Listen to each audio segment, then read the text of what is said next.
Thanks for joining us. This is our Society of Women in Urology Professional Development webinar series. We've been doing this for about 2 years now. I'm chair of that program with my co-chair, Jana Thompson, who is also on here tonight. And tonight we are going to focus on the financial aspects of a career transition, whatever that transition might be, changing jobs, maybe just tweaking your job, or even retirement. So what we have a task force at the Society of Women in Urology, which is the mid to late career task force, and they put out a survey. So many of you may have answered that survey. And so we're answering the call for that survey, which is a lot of questions around people wanting to know more about career transitions. The question came up very often. I like what I do. I've been doing this for a number of years. It's been a very rewarding practice, but is this it? Is this what I meant to do? Or is there more? And more could be more clinical activity, or it could be a different kind of clinical activity or a different patient population, or more could be transitioning into something different that your MD degree would allow you to do, maybe working in the business sector or the legal sector or doing consulting work, or maybe even a combination of all these things. But what's really first and foremost, I think, in many women's minds, who oftentimes are making large salaries and sometimes financially responsible for the household and their families, is how do I remain financially whole in this process of a transition? I feel I want to do a transition, but I need to make sure that I'm getting paid and I feel financially secure. And that's what tonight is all about with our guest here, Meredith Moore. A little bit about Meredith, I'll say she's CEO and founder of Artisan Financial Strategies. During Meredith's 20 plus career, she's helped many high powered C suite female executives and other women who are considered high earning women, like surgeons.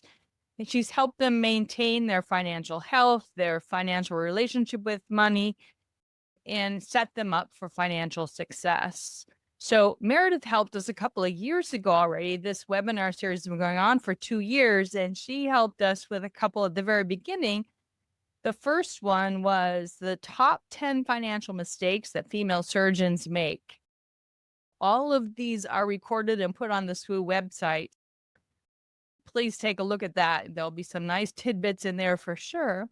The other one was how to financially survive when disaster strikes. Disaster was defined as divorce, disability, or death, and staying financially secure in that process as well. So thanks, Meredith, for being with us here once again and sharing your wisdom with us. We're really excited to have you.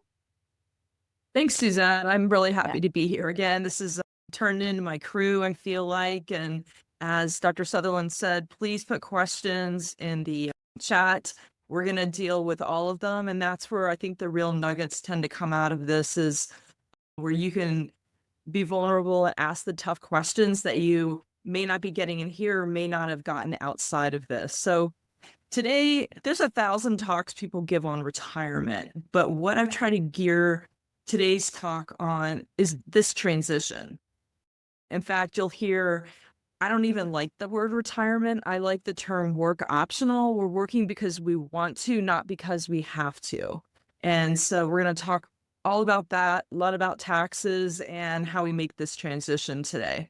But I really want to first root us in what is the landscape that we're all dealing with. And again, I don't have to tell you all this, but I think it really bears repeating with some of the stats.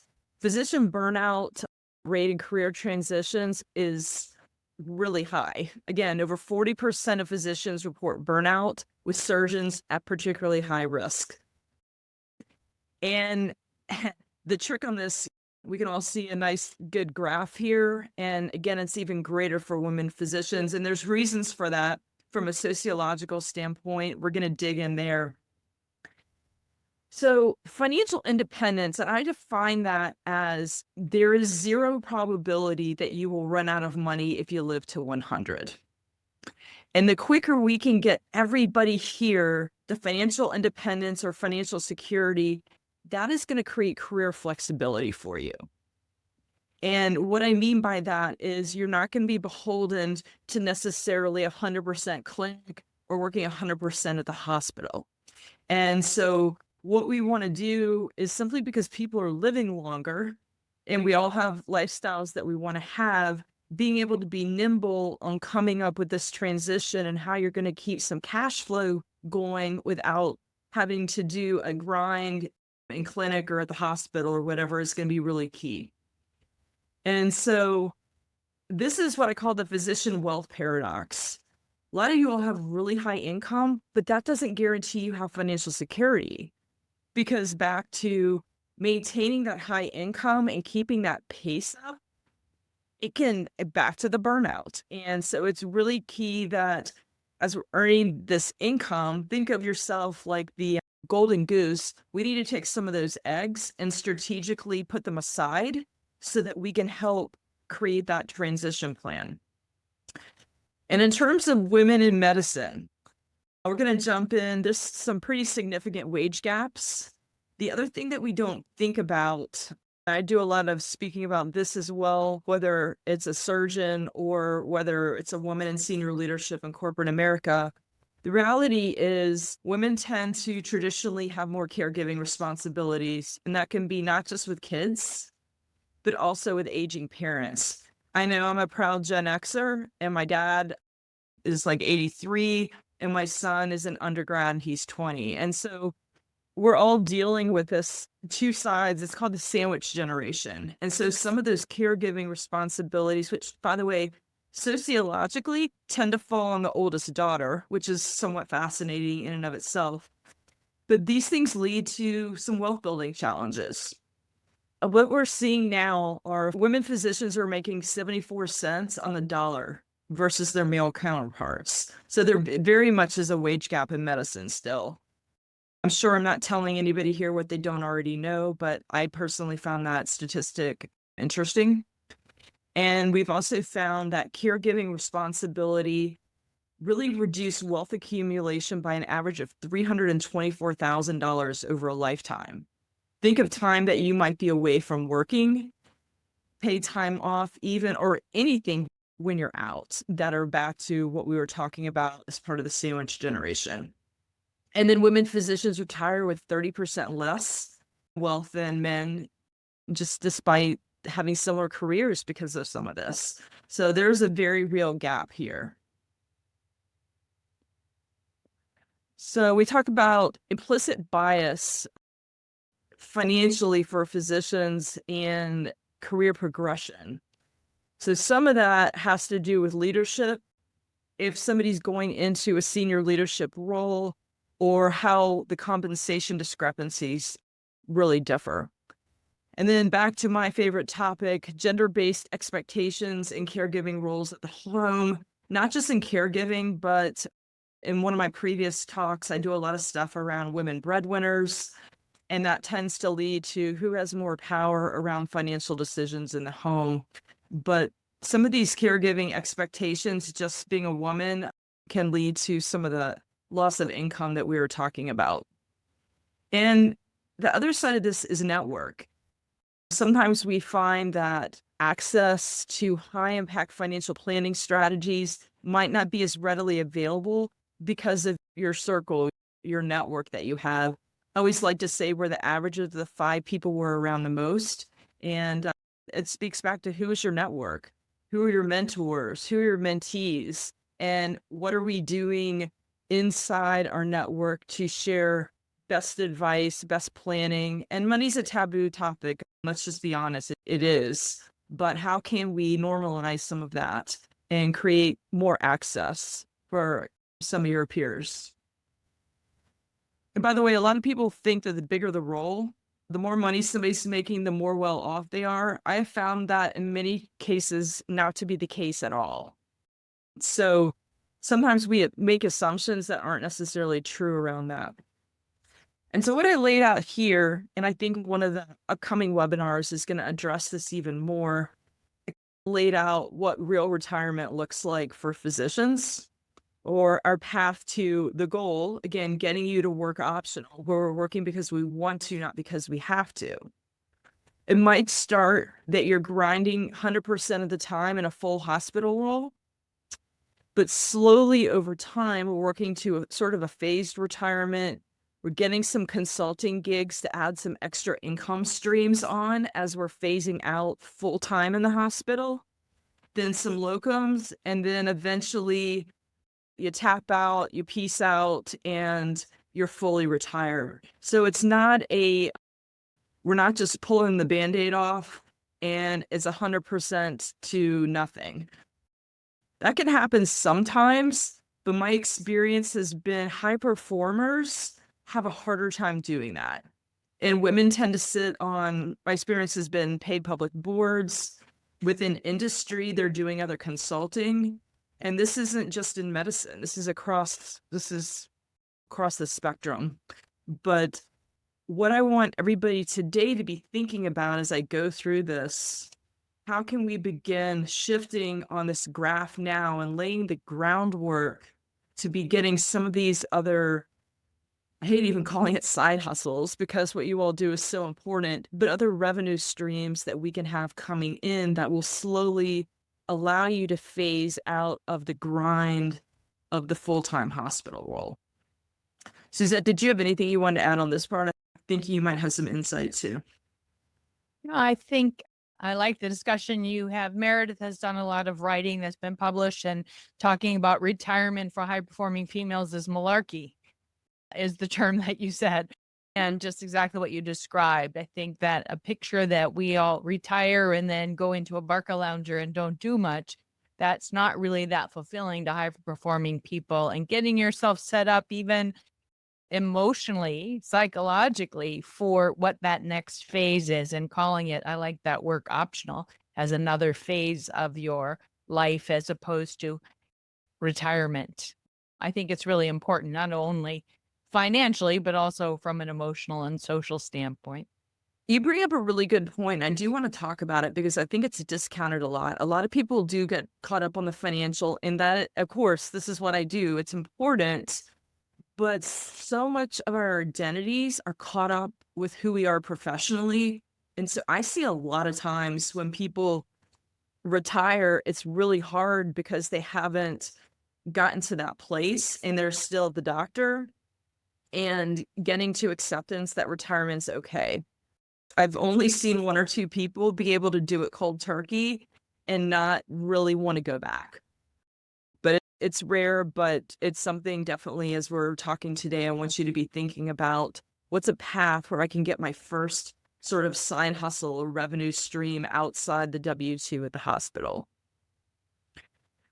So now I'm going to start getting a little technical, and I'm going to have Suzette keep me honest on some of the technical here.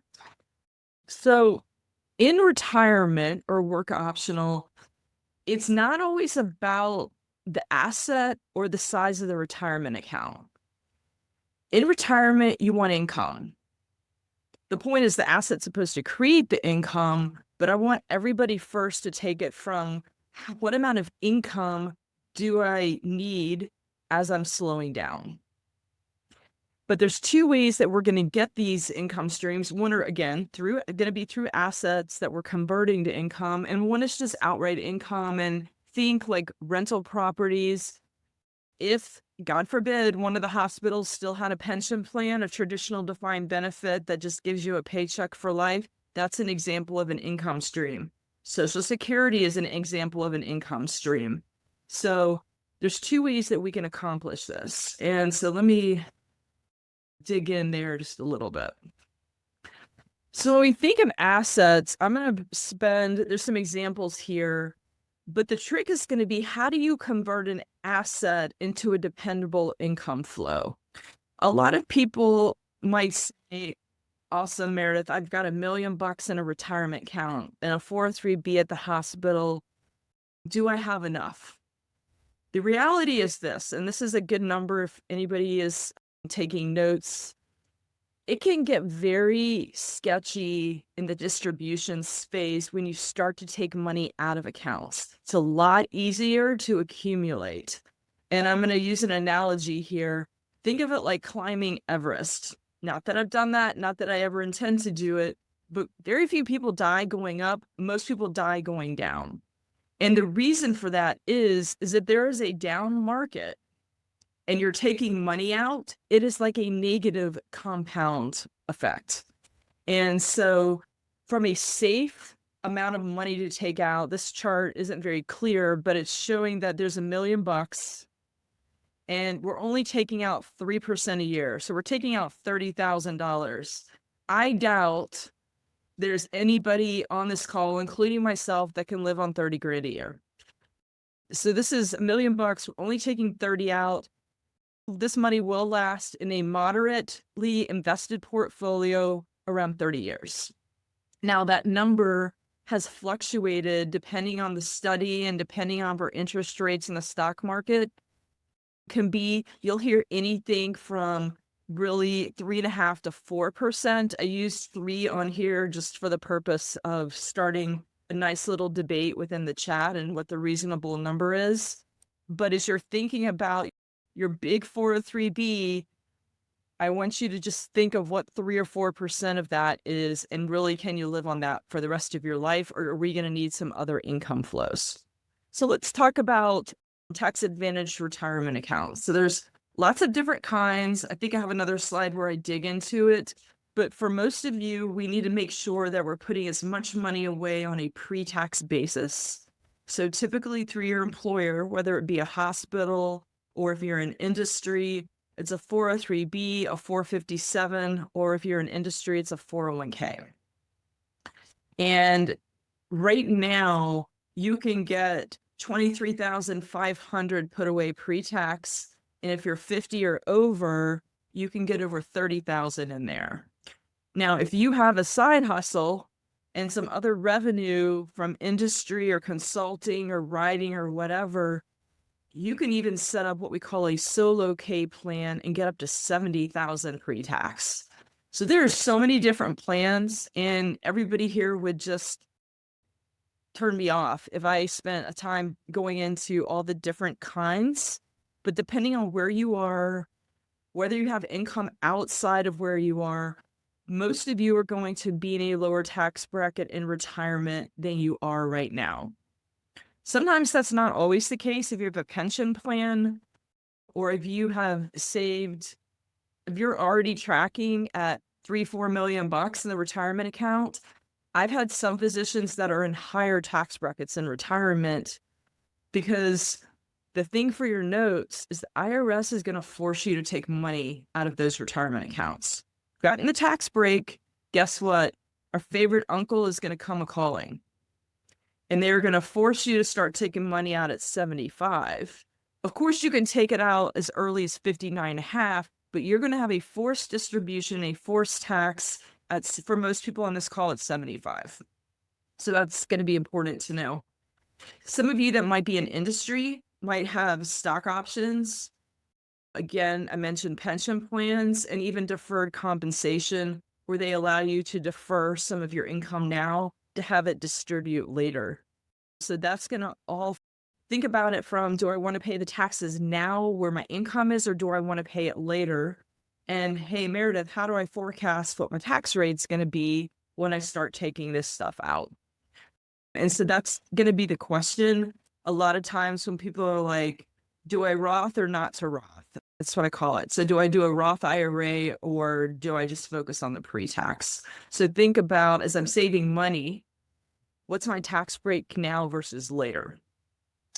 And then again, some of you, like I said, are going to get stock compensation, and understanding that you get hit with a pretty big tax bill when it vests. And so that's a consideration we need to think about.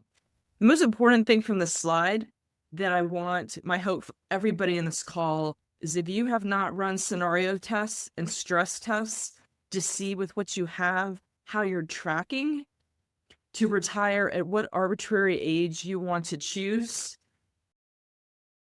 please hire a professional to do that and run it as if you're going to live to 100. And what people tell me when I always insist on running it to 100 is I get a diatribe about how long their grandparents lived or how long their parents lived. And genetics are great. Again, I'm not in medicine, but I'm of the belief that medical technology is changing so quickly. I just got off the call with a client that's 7 years into a small cell lung cancer diagnosis. And for those of you that know neuro, I had a glioblastoma. I'll hit 20 years this year. I'm one of the longest living international survivors. So medical technology is here to stay. People are living longer. I have 4 clients over 90. So let's plan for a really long life. And if we get hit by the proverbial bus earlier, we're going to plan for that too. But let's think about longevity. And that's why this work optional or retirement thing is so critical. And $1 million for most of us is not going to cut it. Okay. Income.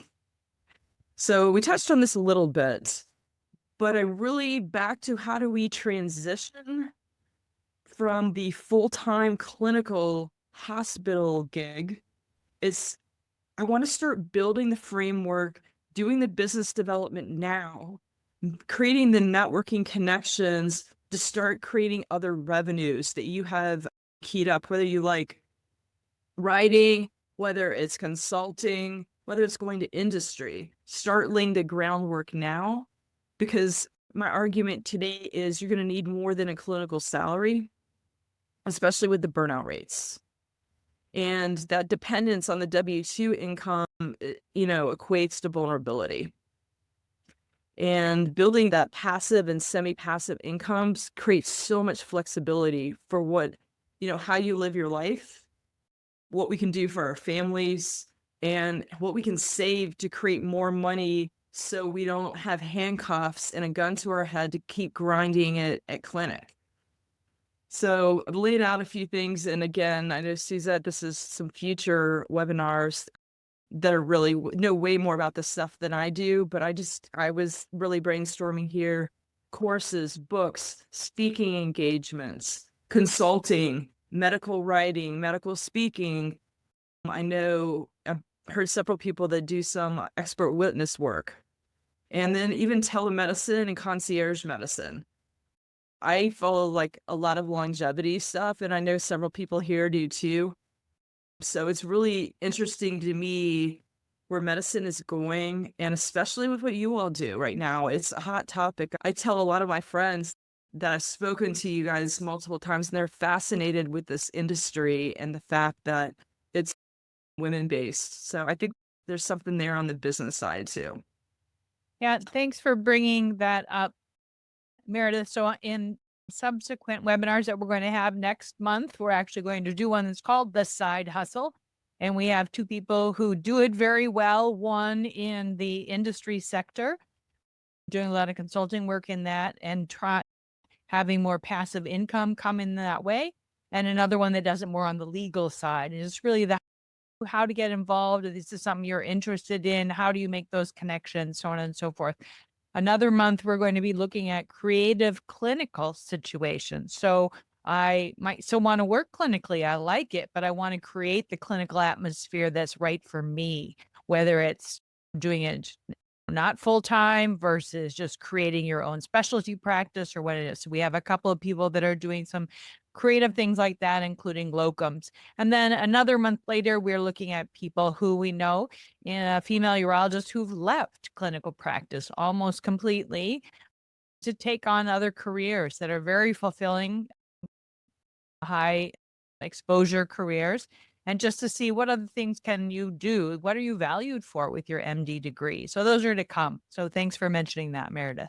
Absolutely. I think it's really critical. And the big takeaway on some of this is it's about longevity, not just from our health standpoint, but because we're living longer, that means we have to figure out how to create incomes that are going to last longer. Your money should reflect how you're wanting to live your life. And listen, I'm doing the same thing. I've built a business to where I can scale up and scale down with how many people I see, and then doing other stuff like this. That's fulfilling to me as well. So it's very similar, and it's how we all think about it, the mindset on it. Okay, this might be where we get a lot of questions. I hope we get questions. So optimizing for taxes. I know we review a lot of 1040s and try to find opportunities when we do an engagement, most people here are going to make too much money to do what we call a Roth IRA. The way it works, what it is, and it's a hot topic, you put money in on a after-tax basis, and right now it's limited to $8,000 unless you are over 50, which I think many of us here may be. So you get a little bit of extra to be able to put in. That money grows tax-free. Almost more importantly, you're not forced to take it out, like what I was saying with all the pre-tax IRAs. But guess what? If you're not doing a Roth because you make too much money, which I hope that's the case, I really hope you're doing a backdoor Roth IRA. I know it sounds extra sexy, especially for the urologist, but it really equates, it's an operational loophole. Like literally you put money in after tax into an IRA and turn around and convert it to a Roth. Basically, talk to your advisor on operationally doing it, but it's critical. I know for all of our clients that make too much money for a Roth, we're doing backdoor Roth IRAs to get that tax-free money working. But these retirement contributions, I hit on it a little bit with the 401k, the 403b, the 457, whatever you have at your place of work are going to be really key. Some of the big hospitals may have what we call a mega backdoor Roth IRA. That's a new one. It's only come out. I'm trying to give you guys like up-to-date, cutting-edge information. So you're going to want to pay your HR because you can literally get, I think it's $70,000 after-tax dollars that grow tax-free. This has just come about with some federal legislation in the past couple of years. So that's a tip, pro tip there, if you might want to do that. Health savings accounts, triple tax advantage, pre-tax dollars, grow tax-free. You can take it out tax-free. So it's all like triple advantage. Now you're limited with how much money you can get into those, but that's a technique for every single person here. That's like a low-hanging fruit. And if you have kids, the way College 529 plans work, the monies go in after tax, but they grow tax-free. And now you can use it not just for college, but if you have kids that go to private schools, some of that legislation recently changed. Pro tip there is this law just changed too. If you've had a 529 for over 15 years and it's been baking and there's extra that you might have that's going to be above and beyond what your kid needs for college, you can now turn that extra money into a Roth IRA for your child. So a lot of clients, they don't like that it goes to the kid after the fact, but no, that's an option, and happy to address that in the Q&A or the chat if anybody wants to talk about that. Cash value life insurance, the cash value inside of it grows tax-free and it's guaranteed. And so there's a lot of advantages to that as well. And unlike retirement accounts, it's not locked up until 59 and a half. So a lot of times we'll use that as a way to get capital prior to retirement, but with having zero risk in terms of the growth on the money inside the cash. And the final big tip that I rarely see being done is what we call tax loss harvesting. And what that means is not for your retirement accounts, only for your after-tax accounts.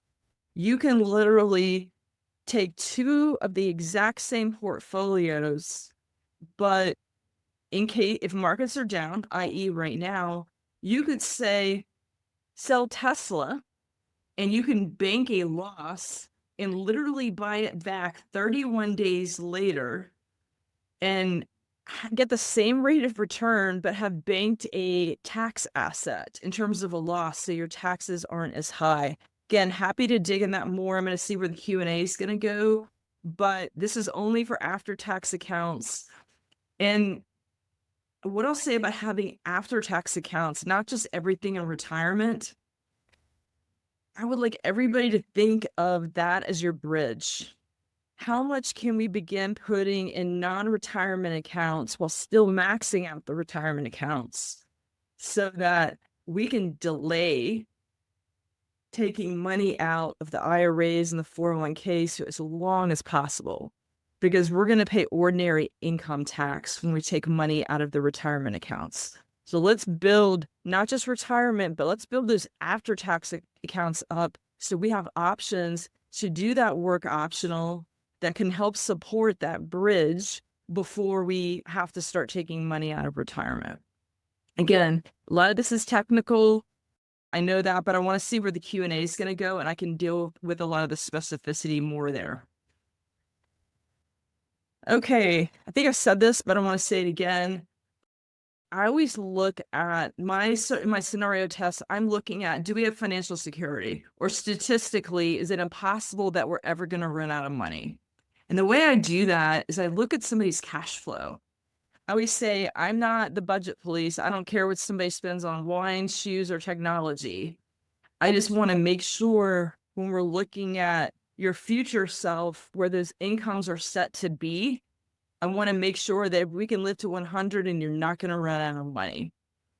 And only once that happens, and we've licked our finger, put it up in the wind, I've mathematically run this thing, only then do I want to start getting into some of the more esoteric investments like angel investing and venture capital. And I know you guys got pharma companies coming to you left and right. The problem with what I've seen, and there's a lot of very smart people here, I've gotten frustrated, not as much with women physicians, but the best one I've had, I had an OBGYN. He came to me, like all the physicians in the firm were buying into some sort of freaking North Dakota coal mine. So it was illiquid, there was little to no income, and it was very speculative.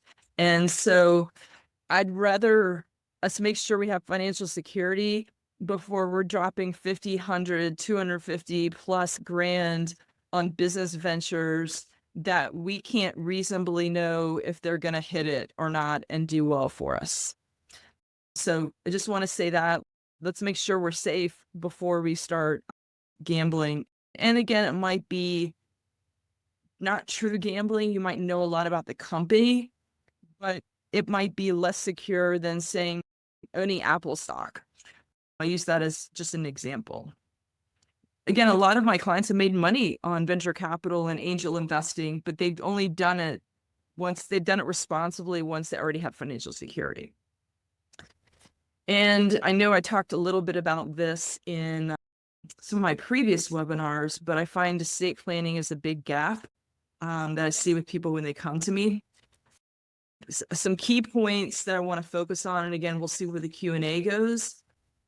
There's kind of three components that I would challenge everybody to think about is doing a will or doing a what we call a revocable living trust. The difference between they both do exactly the same thing, but one is going to send you have a ticket to go to probate court, or your heirs do if you have a will. A revocable living trust avoids probate completely. It's also private, and I work, in fact, I just did a seal continuing legal education with a trust and estate attorney. They make all their money at the back end on probate work because they get to bill per hour. So by being able to avoid it at the front end, it's a really smart decision. So that's decision point one. Decision point two is whether we leave money outright, i.e. in like a beneficiary to spouses and or kids, or do we create asset protection around it and leave it in a trust? And by creating that asset protection versus leaving it outright, I call it's protection from what I like to call the parade of horribles: creditors, predators, and divorcing spouses.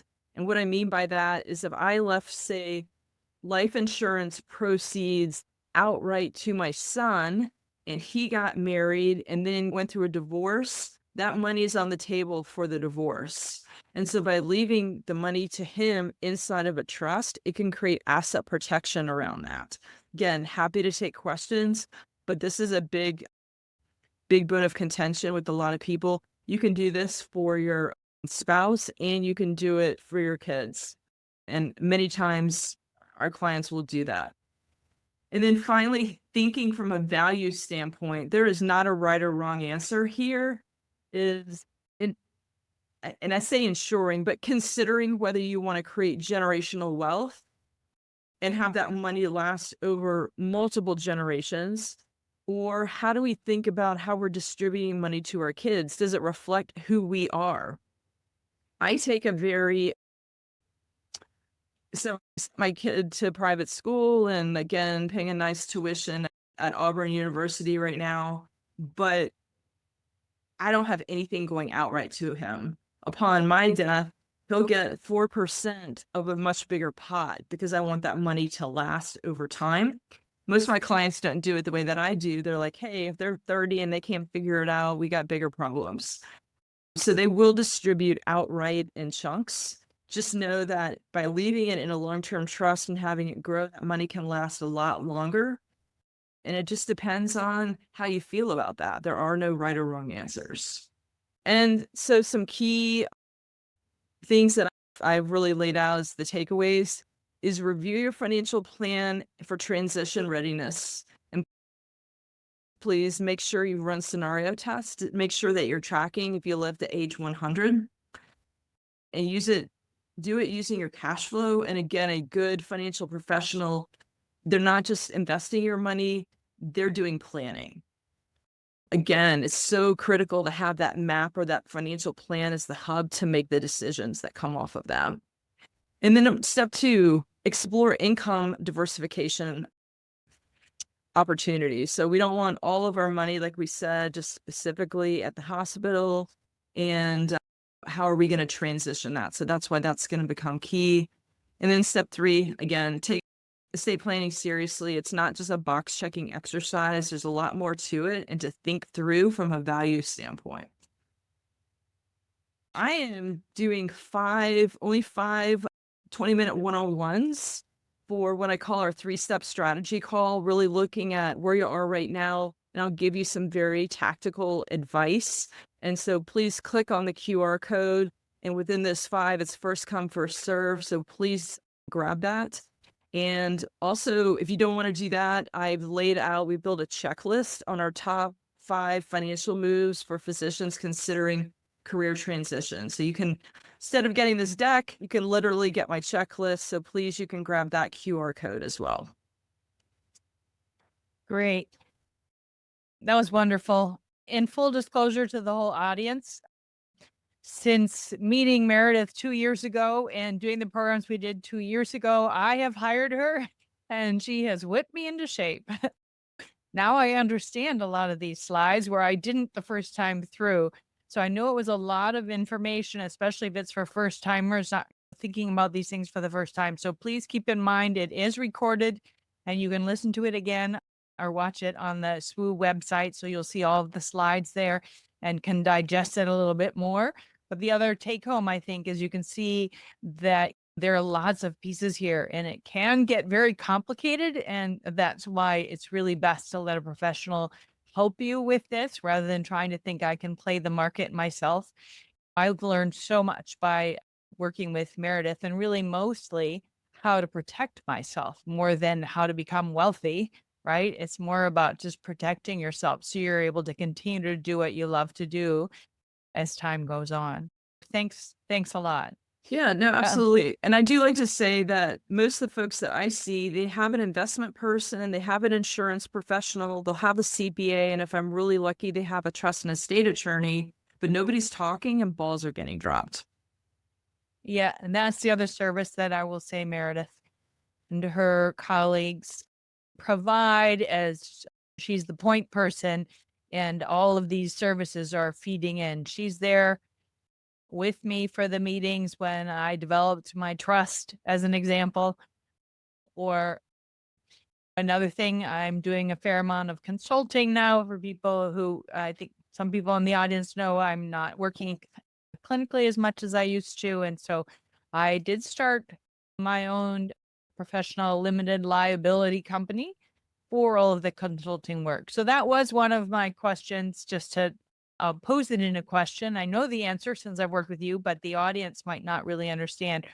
Why is that really beneficial? If you are having quite a bit of ancillary income come in another way, why don't we just keep track of it and then we pay taxes at the end of the year? What's the benefit of having a PLLC? Yep. First of all, I'll say that by having some of these other ancillary incomes, you finally get tax deductions. The reality is business owners get all the tax deductions. High earning W-2s get very few of anything. And so that's not the reason to create the PLC, but just know as you move towards creating these other things, you're essentially creating a business. And in your case, the PLC, what it does is it creates asset protection. So if you got sued, yes, we have malpractice, but it also, they can't come after your personal assets. And so it's going to be really important that no matter what consulting, business, anything that you're doing, that LLC creates a shield of personal asset protection. And so that's where the legal meets the financial. Where it gets a little more interesting is how cash flows work, where you put the W-2 money versus the consulting or the business money. And we could talk taxes all day long, but I will tell you, please get some business revenue, because now we can start taking like really good deductions where you just haven't had that opportunity as a W-2 employee. Yeah, from a real, just practical standpoint, I see a big part of the advantage is the deductions that I can use. I've certainly done some deductions over the years, things like my CME that I had to pay for them myself or other things. But there's so many more deductions that can be utilized when you're running things through a different business. And it really makes a big difference at the end. There was a big part of this talk that was really talking about how do you take advantage of tax strategies, which was completely lost to me before. And that's, I think, really where you put the pedal to the metal and where people can be successful, or otherwise people are working super hard and they're paying so many taxes and they go, where'd all my money go? And yeah, that's really, I see that first and foremost for myself for sure. Yeah, you can't, you're not going to be able to get a $70,000 pre-tax contribution to a 401k plan at the hospital, but you can personally. And that's an example of, it's all about the strategy and figuring out where to move the money to maximize all of that stuff. Yeah. There is a question here. What's the difference between SEP or backdoor Roth? Is one better than another? No, they're just different. So what a SEP, it's also called a SEP. You have to own a business, and a SEP works really well if you don't have employees, as most of you aren't going to. And so if you have business income, the amount that you can put in there is 25% of your total profit, or if you're taking a salary, 25% of that. I find if you own a business, you're better off doing a solo K than a SEP IRA. I don't know context of where the SEP is coming from. A backdoor Roth IRA is completely different. You can get a lot of money into a SEP, but a backdoor Roth IRA, you're going to only get $8K into it if you're over 50, and that money's tax-free as opposed to tax-deferred. And that's why the whole tax-free is the holy grail. And so that's why even if it's $8,000, that can add up over a number of years with those contributions. SEP for consulting work, that works great if you have, again, no employees, but the solo K, I found we've been able to get a lot more money into it versus the SEP, because the SEP is, again, I don't want to get technical, but it has to do with your profit or whether you're taking a W-2 from your company, from your business. Yeah. It depends. I'm going to sound like a lawyer. Yeah, it depends. Yeah. Meredith, you spent a lot of time too talking about creative ways to, or the importance, I would say, of deferring distributions from our retirement funds as long as possible. But what I also understand is there's a certain time when that retirement fund, you're obligated many times at a certain age. So if you've been working on other revenue streams to fill the gap so you don't have to touch your retirement funds, but then you get to that age, then what's the strategy? Again, it's called, we all love a good acronym in our respective industries. In my world, it's called the required minimum distribution. It's an IRS mandate because we got years of tax deferral And the way you compute how much comes out, it's an IRS number. They divide it by what your balance is, and you can't avoid it. If you avoid it, you get 50% penalty. So I don't advise that. So we just take it like taxes, death and taxes. It's what it is. But by having that bridge to defer those as long as possible, that's usually the strategy that I take, unless we just don't have other income sources or other assets to fill that gap. And then the other revenue streams that you had, if you want to keep doing them, you just have that to invest in something else, or you buy a new car. Yeah. Ideally, you create that brokerage, that after-tax brokerage account we talked about. So it's after-tax investments, but you're not constrained to not being able to touch it until 59 and a half. And if you needed money from it, instead of paying ordinary income tax when you take the money out, it's capital gains, which is going to be typically a much lower rate, usually 15 or 20% to this crowd. Mm-hmm. So we want tax diversification too, is what this comes down to. Diversification of everything, Suzette. Right. Yeah. Job. Variety is the spice of life. Okay. I think, unless there are other questions, I don't see any other questions in the chat. I think that was a very informative session and dense, cerebrally dense for us medical people who don't always have brains that are like yours. No, you guys are really smart. We all are good at what we know. And so thank you very much for sharing your wealth of expertise with us.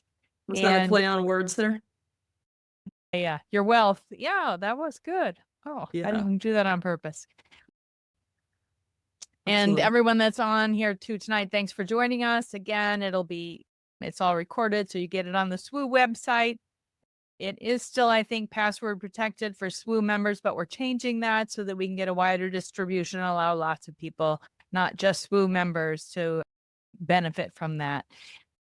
And also keep looking at the website. We'll have a list of the next webinars that are coming in the next following months that are continuing on in this vein about potential job transitions. So thanks everybody for joining us. Happy to have you. Enjoy the rest of your evening wherever you are in the world. Absolutely. See you guys later.